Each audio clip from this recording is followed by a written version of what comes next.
Jess? Ayo kita jawab bareng aja, Jess. Di sini 2018-nya pertama kali muncul berapa? Pada tanggal 1 Januarinya. Muncul berapa? 1 Januarinya muncul berapa?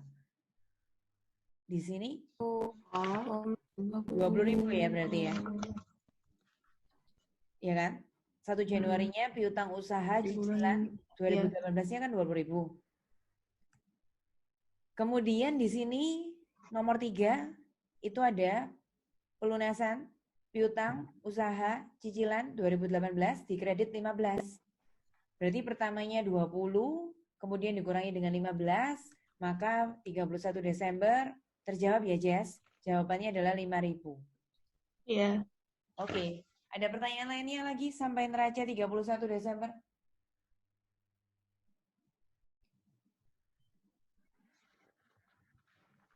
Kalau tidak ada pertanyaan, tunggu sebentar. Saya rapikan dulu slide-nya yang ini. Sebentar. Tadi ada yang bertanya ya. Apa gunanya membedakan HPP 400.000? Gunanya apa? Nah, ini terjawabnya baru di sini. Coba kita lihat apa gunanya membedakan HPP tadi.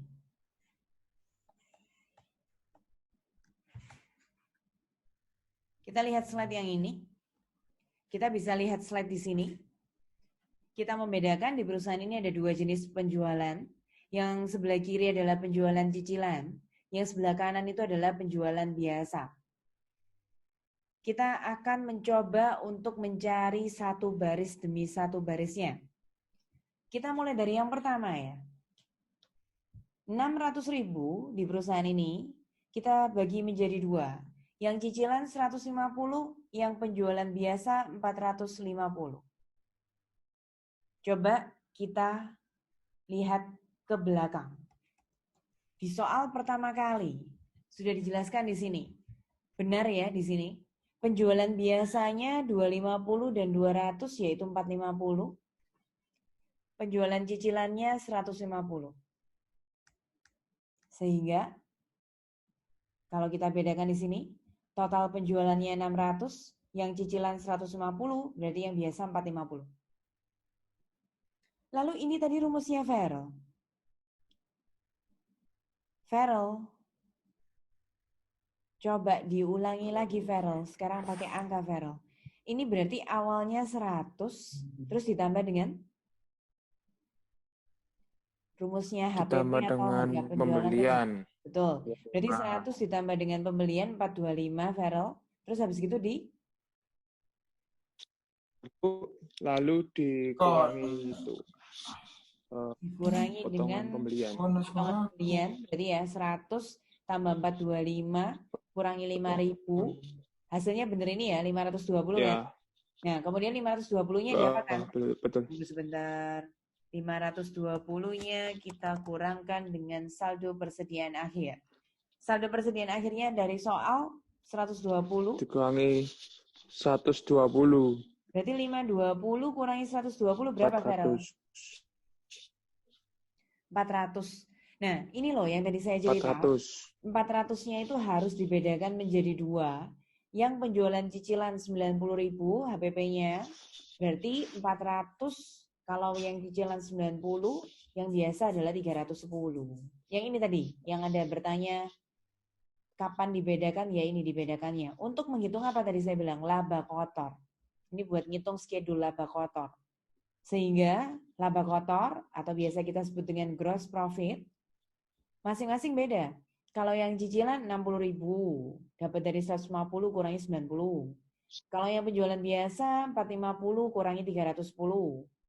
Kalau secara total secara keseluruhan di perusahaan ya 600 kurangi 400 ketemunya 200.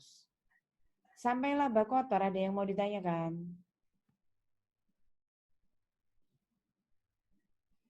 Kalau tidak ada yang ditanyakan, mari kita lihat yang ini sekarang. Ya, terima kasih Farrell, sudah betul. Kemudian kita lihat lagi selanjutnya setelah laba kotor ya. Kurangi dengan laba kotor yang ditangguhkan untuk penjualan cicilan tahun 2020. Di sini ada keterangan lihat schedule laba kotor. Bagaimana kalau saya jadikan satu seperti ini aja? Dilihat ya. Kita jadikan satu aja. Kita nggak bisa seperti yang tadi. Bagaimana kalau ada tambahan di bawahnya? Bisa kalian lihat di sini. Namanya adalah schedule laba kotor. Kita temukan pelan-pelan mulai dari atas satu baris demi satu baris. Kita mau temukan pertama adalah persentase laba. Persentase laba itu berarti laba kotor atau laba dibagi dengan harga jual. Kalau tadi kalian masih ingat 60.000 itu dapat dari mana tadi 60.000? 60.000 kalian mendapatkan itu dari mana? Berapa? Berapa Abian? Bukan saya yang ngomong, Bu. Siapa terus tadi yang 150 150 kurangi dengan 90. Iya betul. 150 kurangi dengan 90 tadi kita menemukan laba kotornya 60.000. Laba kotor 60 kita bagi dengan harga jual 150, maka kita mendapatkan persentase labanya 40%. Oke. Nah, tadi kalau kalian ingat ceritanya, piutangnya itu kan mestinya 150,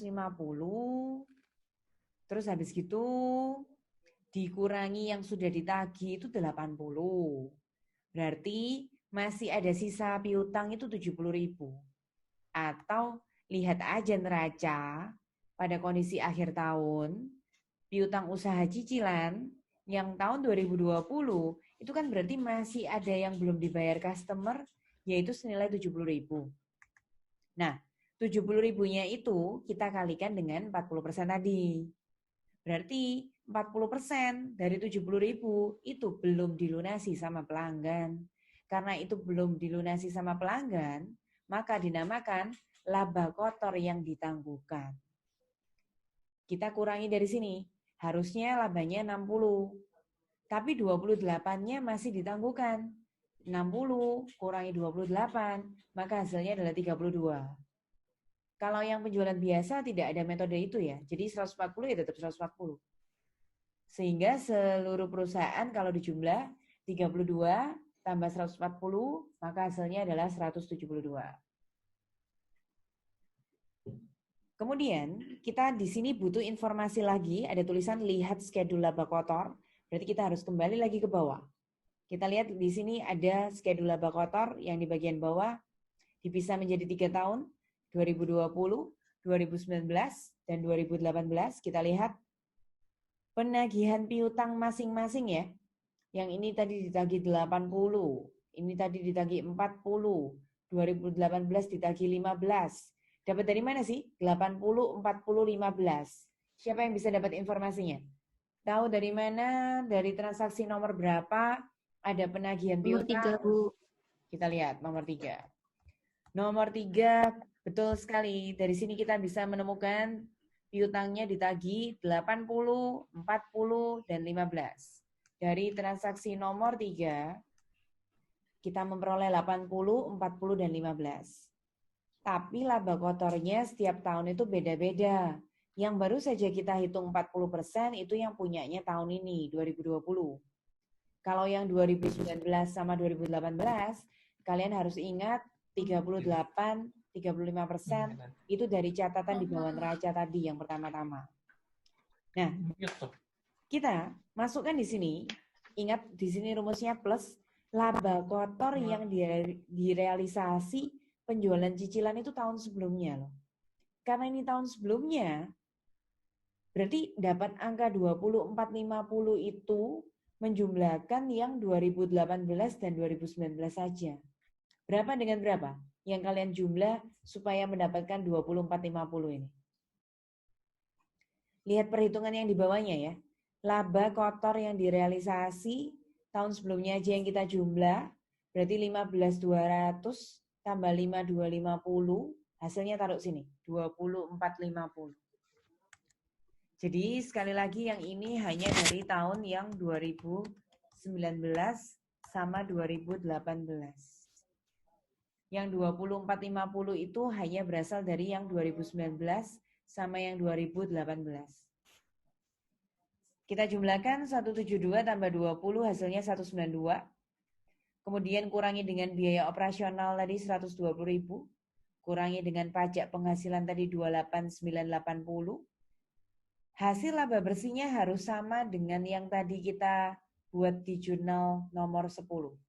Hasil laba bersihnya 43470. Ada yang mau ditanyakan? Ini adalah konsep penjualan angsuran untuk aktiva yang bergerak. Di sini kita bicara salah satu contoh aktiva yang bergerak adalah barang dagang.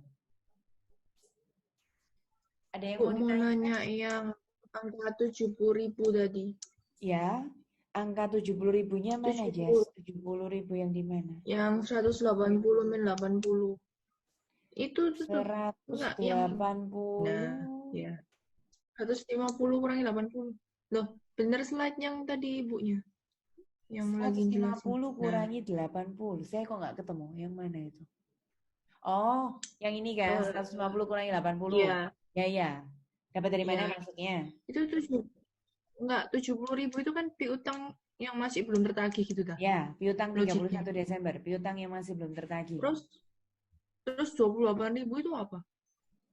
Jadi dari piutang 70.000, kalau kita punya asumsi 40%-nya adalah laba, berarti kalau piutangnya 70, laba kita terkandung di dalamnya 40%, 40% kali 70 kan 28. Karena piutang itu belum tertagih, berarti laba kita 28 di dalam 70 tadi itu ya masih belum direalisasi. Nah itu namanya laba yang masih ditangguhkan. Ini loh, kita nyari ini loh, laba kotor yang